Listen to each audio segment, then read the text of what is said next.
بسم الله الرحمن الرحيم.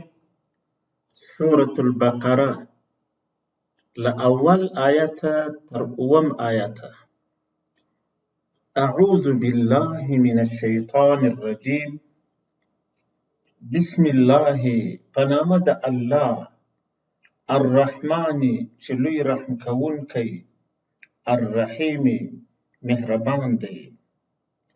الف لام میم ذلك الكتاب هغه کتاب دی لا ریب نسته هیڅ شک فيه پدکی هدن لارښود دی للمتقین لپاره د ځان ساتونکو الذین هغه کسان دي یؤمنون چې ایمان لري بالغیب په نالیدلو ویقیمون او سم ادا کوي الصلاة د لمونځ ومما او له هغه څخه رزقناهم چې ورکړي مو دي ينفقون لګښت کوي والذین او هغه کسان دي یؤمنون چې ایمان لري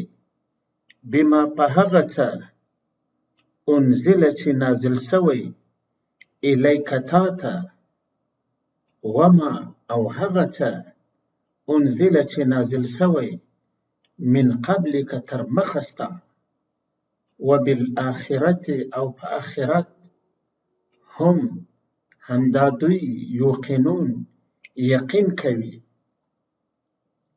اولئک هغوی علی هدن پر هدایت دی من ربهم د رب د دوی و اولئک او هغوی هم المفلحون همدا دوی بریالی دی.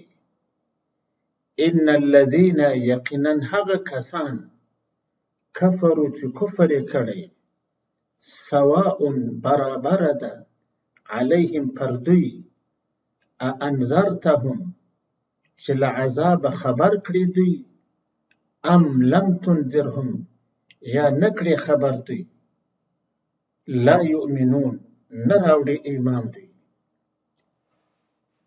ختم الله مهر لګولی الله على قلوبهم پر زړونو د دوی وعلى سمعهم او پر اوریدو د دوی وعلى ابصارهم غشاوة او پر لیدو د دوی پرده ده ولهم عذاب عظیم او دوی ته عذاب دی لوی.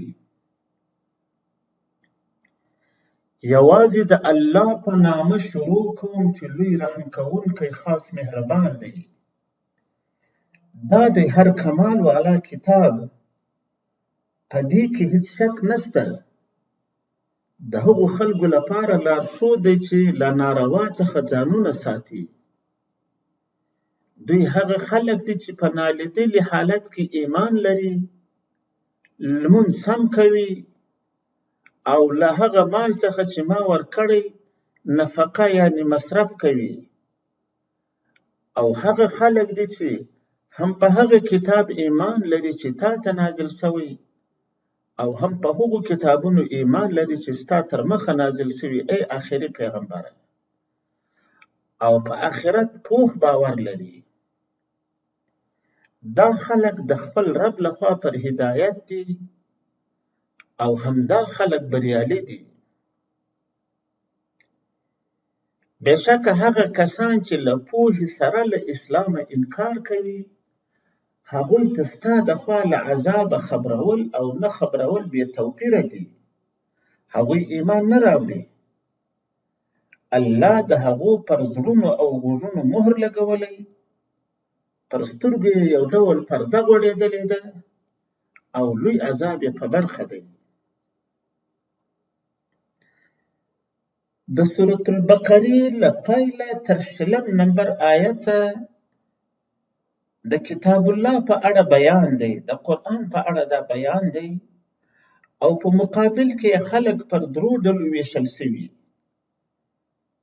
په اولو 5 آیاتونو کې له قرآن څخه ګټه اخیستونکي او د هغوی صفات یعنی نښې یادیږي او هدف یې قرآن کریم ته ترغیب دی.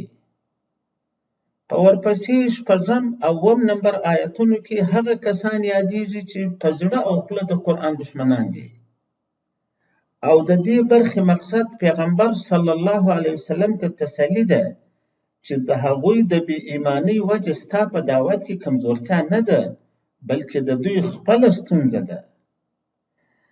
له 8 آیته تر 20 نمبر آیاتونو د هغو خلکو بیان کیږي چې په خوله وایي ایمان مو راوړی، قرآن مو منلی، خو په زړه کې یې نه مني او په دې برخه کې هدف د دوی له چلونو څخه پرده پورته کول او مسلمانان د هغوی خطر ته ځیر کول دي.